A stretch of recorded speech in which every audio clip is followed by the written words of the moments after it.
Bonjour, bienvenue dans la série sur la mécanique quantique. Nous allons continuer sur le modèle BCS, la théorie BCS. Donc, une fois qu'on a décrit l'hamiltonien, on peut s'en servir pour décrire la fonction de partition de l'ensemble des électrons. On peut alors résoudre cette fonction de partition, l'utiliser, faire les calculs pour obtenir une équation qui donne delta K en fonction d'une somme moins une somme des VKK', donc le potentiel d'interaction, et d'autres termes. C'est en fait une équation implicite, c'est une somme sur toutes les impulsions K' et le delta K apparaît aussi à droite. Pour le résoudre, il faut connaître la fonction de potentiel ici d'interaction.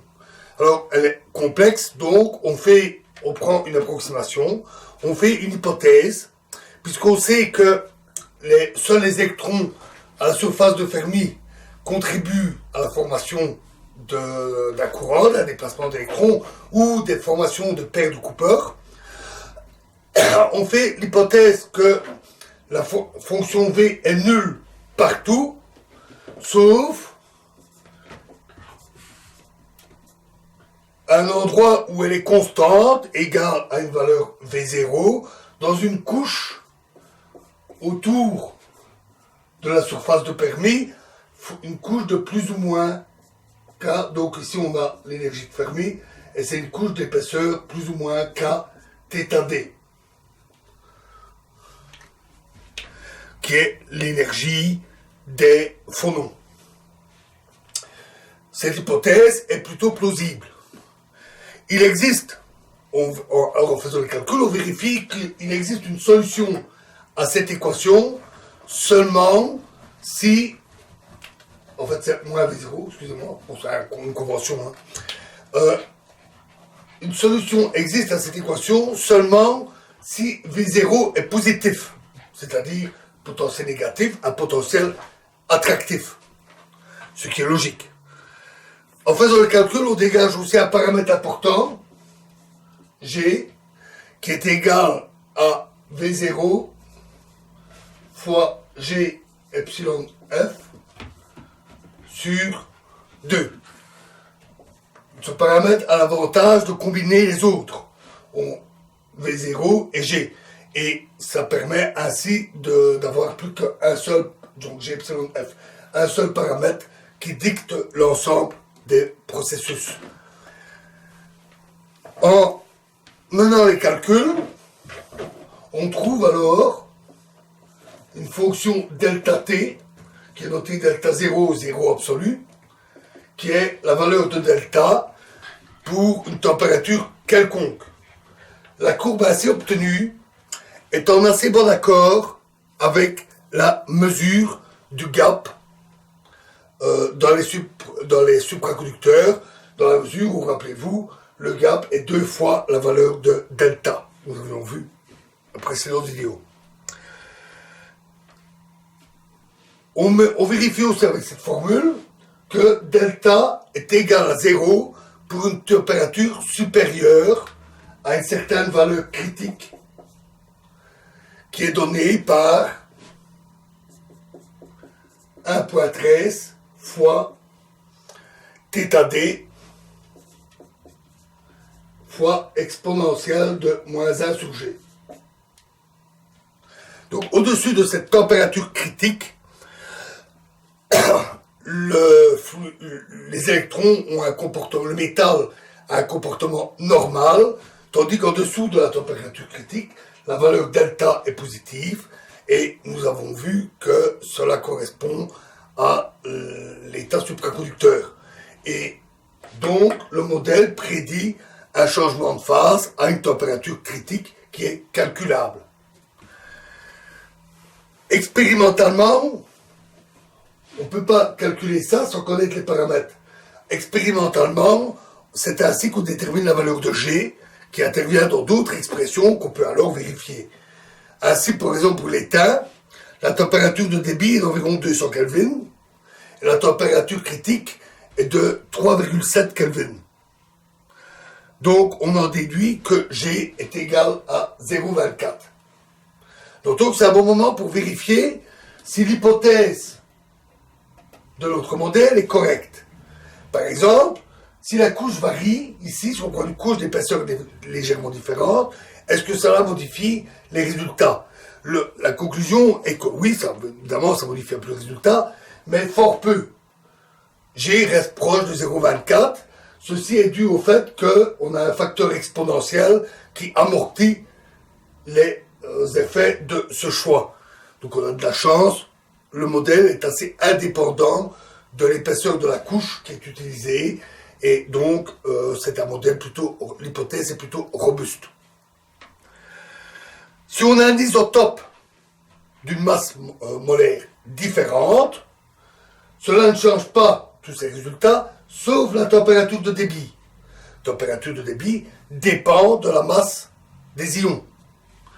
Et donc, connaissant la variation de θD, ou si on la mesure, cela permet de prédire le comportement de la température critique en fonction de la masse isotopique, et on retrouve là aussi un résultat qui est cohérent, qui est en bon accord avec les résultats expérimentaux.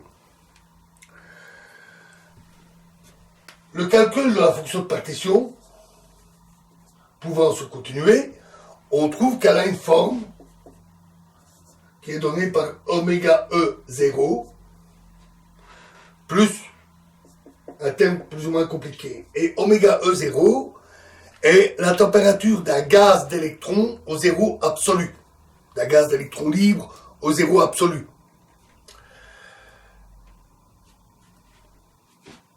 Cette relation permet de montrer que l'état supraconducteur est stable en dessous d'une certaine température, au 0 Kelvin.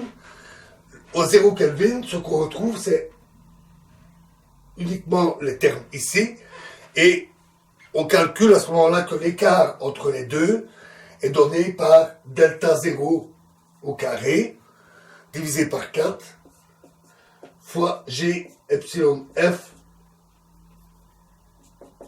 sur M. Ceci donne l'énergie d'excitation des particules par électron. On obtient 10-7 électronvolts. C'est très très faible. Et cette relation permet de montrer que ça reste stable tant que la température ne monte pas trop, et que l'instabilité provient des perturbations qui peuvent être apportées aux électrons par divers moyens, par exemple par un champ magnétique. En continuant le calcul, on obtient oméga E0 plus oméga S plus oméga N, où oméga N est la fonction de partition d'électrons décrite par la statistique de Fermi-Dirac et avec une certaine densité. Et oméga S correspond donc à la partie supraconductrice. Ce résultat donne ce qu'on appelle le modèle des deux fluides. Comme dans le cas de la superfluidité. On a le modèle des deux composantes. On a la composante des électrons qui forment des paires de Cooper et qui se comportent comme un fluide supraconducteur, et les électrons excités qui se déplacent indépendamment et forment un gaz de Fermi-Dirac normal. Ce modèle donne de très bons résultats. À partir de là, on peut calculer l'énergie libre, ce qui permet de calculer l'énergie interne du matériau, due aux électrons, et la variation d'énergie interne avec la température donne la chaleur spécifique. En étudiant ce résultat, la chaleur spécifique, la formule, on constate plusieurs choses. D'abord, qu'elle a un comportement exponentiel qui tend vers zéro lorsqu'on approche du zéro absolu. C'est ce qui est expérimentalement observé, et ceci est dû au fait que la composante supraconductrice ne contribue pas à la chaleur spécifique, les électrons étant tous dans leur état de base. Seuls les électrons excités pouvant acquérir de l'énergie et contribuer à la chaleur spécifique. tout comme pour la conductivité thermique.